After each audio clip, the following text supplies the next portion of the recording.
आउज़ुबिल्लाहि मिनश्शैतानिर्रजीम बिस्मिल्लाहिर्रहमानिर्रहीम। अस्सलाम वालेकुम स्टूडेंट्स, उम्मीद है आप सब खैरियत से होंगे। दुआ है अल्लाह ताला आपको अपने हिफ्ज़ व अमान में रखे।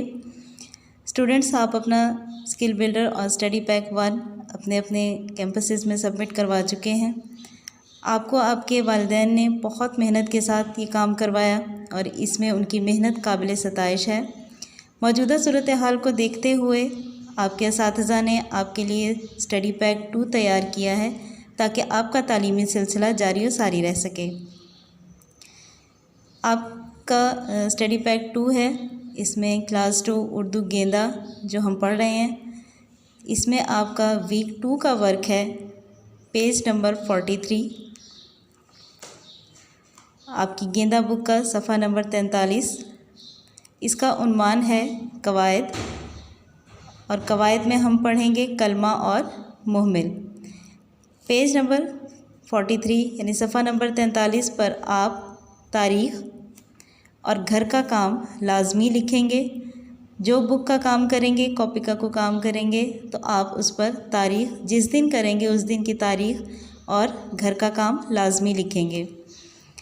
अब हम पढ़ते हैं कलमा और मुहमिल क्या होते हैं। ऐसे अल्फाज जिनके अपने मायनी हों उन्हें कलमा कहते हैं। मसलन बात, कूड़ा, झूठ। ऐसे अल्फाज जिनके मायनी समझ में आ जाएं, जिनसे बात समझ में आ जाए, उन्हें कलमा कहते हैं। ऐसे अल्फाज जिनके कोई मायनी ना हो लेकिन कलमा के साथ बोले जाते हों, उन्हें मुहमिल कहते हैं। मसलन बातचीत, कूड़ा करकट, झूठ मूठ। इनमें चीत, करकट और मूठ के कोई मानी नहीं हैं, यानी ये मुहमिल अल्फाज हैं।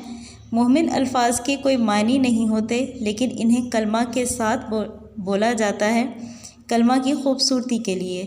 ये जुमले में जब इस्तेमाल होते हैं कलमा के साथ तो जुमले की खूबसूरती में इजाफ़ा करते हैं। अब इसको मज़ीद समझने के लिए हम चंद मिसालें देखते हैं।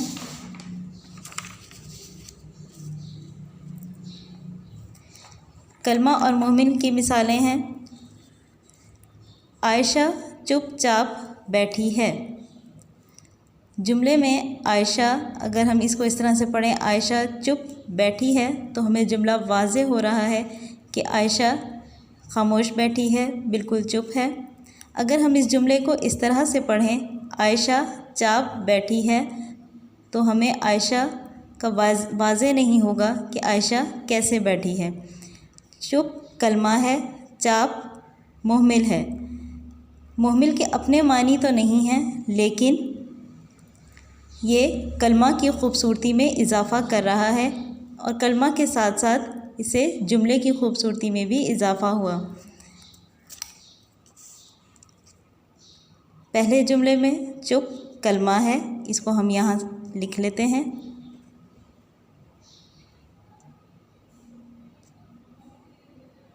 चुप कलमा है, चाप मुहमिल है।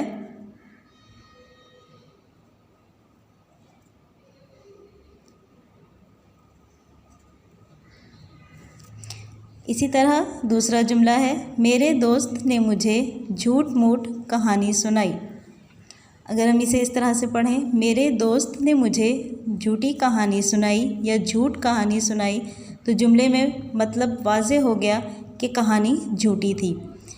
अगर इस तरह से पढ़ें, मेरे दोस्त ने मुझे मूठ कहानी सुनाई, तो जुमला वाज़े नहीं है कि कहानी कैसी थी। जुमले में झूठ कलमा है,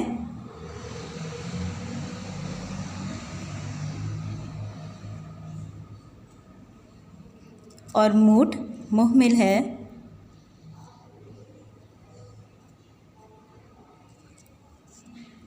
मुहमिल के मानी तो नहीं हैं लेकिन ये कलमा और जुमले दोनों की खूबसूरती में इजाफ़ा कर रहा है। तीसरा जुमला है, उमर की सालगिरह धूमधाम से मनाई गई।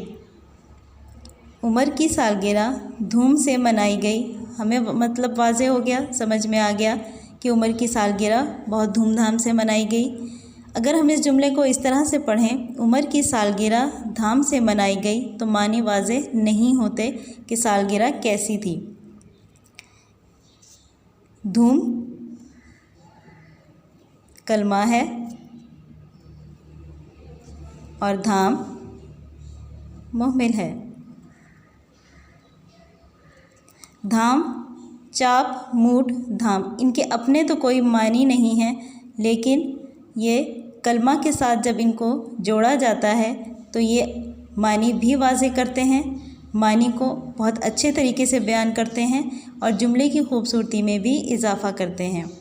इसके साथ आपका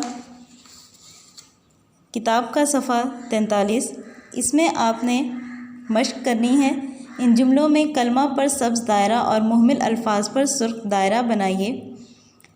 मिसाल है, हम दोनों बातचीत कर रहे थे। बात कलमा है, चीत मुहमिल है।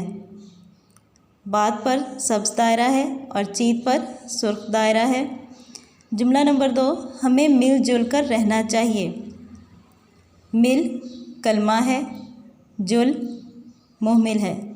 जुल के अकेले कोई मानी नहीं है, लेकिन मिल के साथ जब हमने इसे इस्तेमाल किया, कलमा के साथ इस्तेमाल किया, तो इसके मानी भी मुकम्मल हुए और मानी तफसीली हो गए, जिससे जुमला भी बहुत मुकम्मल लगता है और ख़ूबसूरत लगता है। हमें मिलजुल कर रहना चाहिए। इसी तरह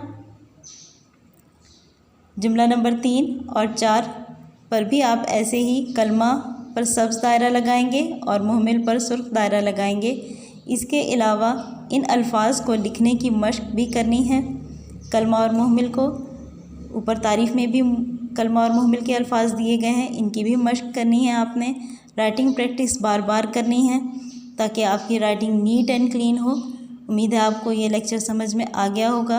अपना वर्क बहुत अच्छे से करना है। डेट और जिस दिन आप काम कर रहे हैं उस दिन की तारीख़, दिन और घर का काम लाजमी आप अपनी इस बुक के पेज पर टॉप ऑफ पेज लाजमी तौर पर लिखेंगे। उम्मीद है आपको लेक्चर समझ में आ गया होगा। जज़ाकल्लाह, शुक्रिया।